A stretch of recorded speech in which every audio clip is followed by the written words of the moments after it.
A 7,000-ton nuclear submarine sits motionless beneath the Arctic ice, zero speed, zero margin for error. The crew can hear everything: the groaning hull, the cracking ice above, the stress building in the sail as tons of force compress against frozen ocean. But here's what makes this insane. The submarine isn't moving forward. It can't. One wrong calculation and the boat slams into an ice keel extending 60 feet below the surface. A collision that would buckle the sail, damage critical systems, or worse, trap the entire crew under a frozen ceiling with no way out.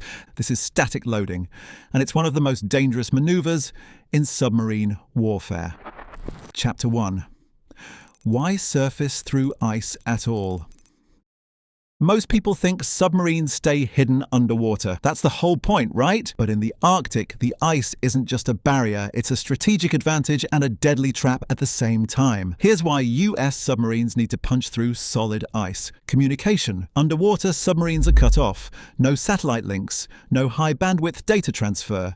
To coordinate with command, support surface operations, or transmit intelligence, they need to break through and establish contact with the outside world. Weapon deployment. In a strategic scenario, ballistic missile submarines must clear the ice to open their missile hatches. The ice above isn't optional. It's an obstacle that could prevent a critical launch. Support operations, special forces insertions, ice camp coordination, research missions, all require the submarine to surface and establish a presence on the ice. And here's the kicker.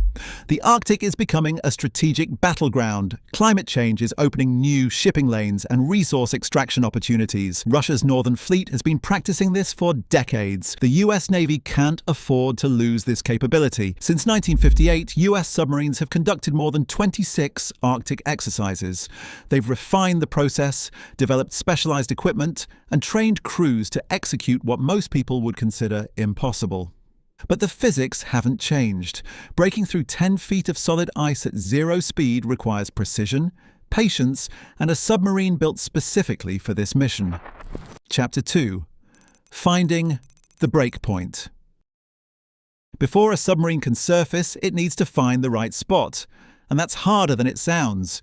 The Arctic ice isn't flat. It's a chaotic landscape of pressure ridges, ice keels and polynyas, areas of open water or thin ice created by currents and wind. Ice keels can extend 60 feet or more below the surface. Hit one of those during a surfacing attempt, and you're looking at catastrophic damage. So how do submarines see through solid ice? Upward-looking sonar. This is the primary tool. It continuously maps the ice canopy overhead, measuring how far the ice protrudes downward into the water. Ice and water have different densities, so sonar returns allow the crew to calculate ice thickness with precision. The submarine moves slowly beneath the ice, building a three-dimensional map. The crew is looking for a polynya, a naturally occurring area where the ice is thin enough to break through. During training exercises, that's typically 2 to 3 feet thick. Manageable, routine. But US submarines can handle much more. Open source estimates suggest Los Angeles, Virginia, and Seawolf-class submarines can punch through ice approximately 10 feet thick. The sail breaks through first. If buoyancy is sufficient, the entire hull clears the surface. If not, the sail punches through while the rest of the boat remains submerged. Russian Typhoon-class submarines? They're reportedly capable of breaking through 12 to 14 feet of ice. Their massive displacement and reinforced sail structure were designed explicitly for Arctic bastion operations during the Cold War. But finding thin ice isn't enough. The submarine also needs to confirm what the sonar is showing. That's where the submarine remote video system comes in. Low-light cameras on extendable masts give the crew a real-time visual of the ice underside. Cracks, weak spots, structural details that sonar might miss. The captain needs to see it before committing to the maneuver. Once a promising area is located, the crew executes a search pattern, typically a cloverleaf or racetrack, to map the boundaries and confirm the size of the area. Lieutenant Commander Nasser Al-Jilani, operations officer aboard USS Hartford during a 2018 Arctic exercise, explained it this way. The area has to be of a certain size. The ship drifts with the underwater current, but also the ice drifts, so you've got two pieces that are moving. You have to make sure you have an area that's large enough that the submarine can surface in it and get the sail through the ice. Both the submarine and the ice are moving independently. A miscalculation means surfacing into thicker ice or getting squeezed by shifting ice flows. Chapter 3. The static loading maneuver. This is where it gets intense.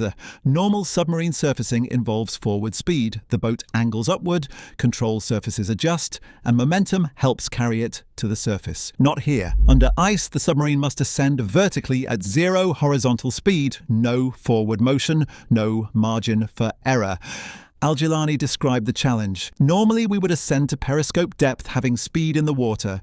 Due to under-ice operations, you can't be moving forward. You have to go up at 0 speed and straight to the ice. Here's how it works. Step 1. Positioning and hovering. The submarine comes to a complete stop directly beneath the center of the surfacing area. The crew uses precise ballast control and thruster adjustments to hold position. Any drift could push the boat into thicker ice or out of the safe zone entirely. Step 2. Ballast adjustment and controlled ascent. The crew pumps water out of compensation tanks, creating positive buoyancy. The submarine begins to rise slowly, a few inches per minute at first. The goal is to bring the top of the sail into contact with the ice without slamming into it. We need a certain speed and momentum to break the ice, Al-Jilani said, but we don't want to slam the submarine through ice. Step 3. Contact and compression. The sail makes contact. The submarine continues to rise just inches per minute, applying steadily increasing upward force. Compressed air pushes more water out of the ballast tanks. Buoyancy increases. The compressive load on the ice above builds. The crew can hear everything. The groaning of the hull structure, the cracking of ice, the stress on the sail as tons of force press against the frozen surface. This phase can take several minutes.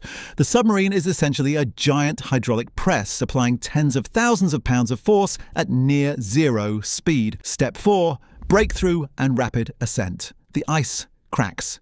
Suddenly, all that constrained buoyancy is released. The submarine surges upward with dramatic speed. The sail punches through first, creating a circular crack pattern that radiates outward. If conditions and buoyancy allow, the entire submarine clears the surface, resting on or partially supported by the ice. Chapter 4. Surface operations and the risks. Once on the surface, the submarine is vulnerable. The Arctic Submarine Laboratory, based in San Diego, coordinates all U.S. Arctic submarine operations. ASL personnel deploy to the Arctic weeks before submarines arrive to establish ice camps and confirm ice conditions. These temporary camps, with names like Ice Camp Skate or Ice Camp Whale, serve as coordination points. ASL teams mark surfacing locations using acoustic beacons inserted through holes drilled in the ice. The submarine homes in on the exact spot. Once surfaced, the boat must be secured immediately. Hardened staking cones are drilled into the ice and attached to mooring lines that anchor the submarine.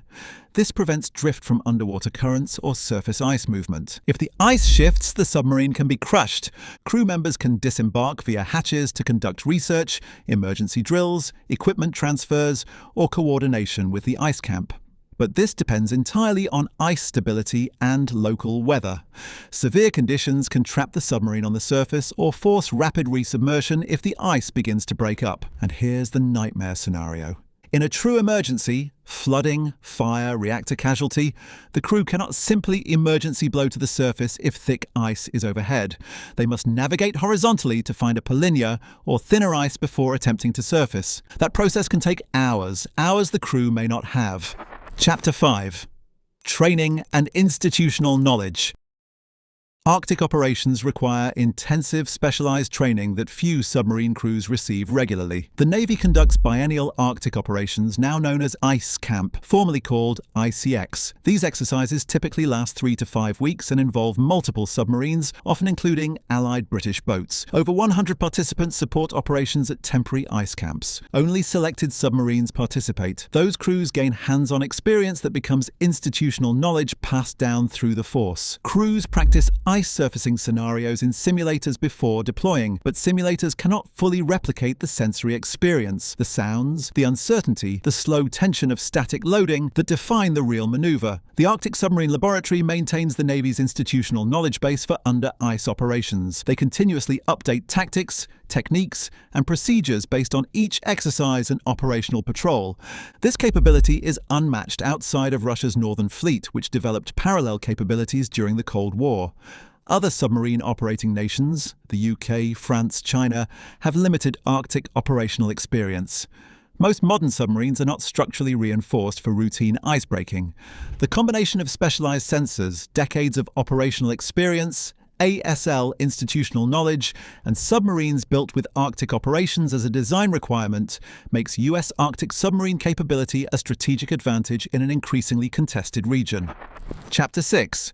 The reality of Arctic dominance. Breaking through Arctic ice isn't just a technical achievement, it's a statement of strategic presence. The sail must withstand compressive forces from breaking ice without buckling or fracturing. US submarines use HY-80 or HY-100 high-yield steel, specifically selected for strength-to-weight ratio and resistance to brittle fracture at low temperatures.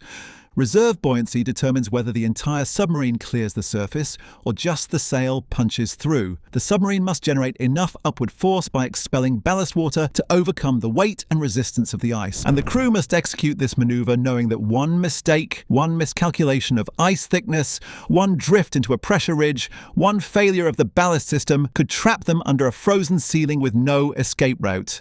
This is why only a handful of nations can do this.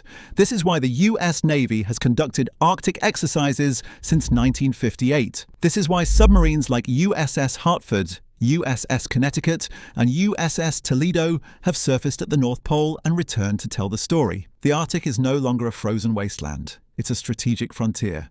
And the ability to operate beneath the ice, navigate blind through a chaotic underwater landscape, and punch through 10 feet of solid ice at zero speed is a capability that defines naval dominance in the 21st century. The submarine sits on the surface now, secured to the ice. Crew members disembark, the mission continues, but beneath the surface, the ice is already shifting. The submarine will dive again soon, disappearing beneath the frozen ocean, leaving only a circular crack in the ice as evidence it was ever there. That's the reality of Arctic submarine operations. Silent, precise, unforgiving.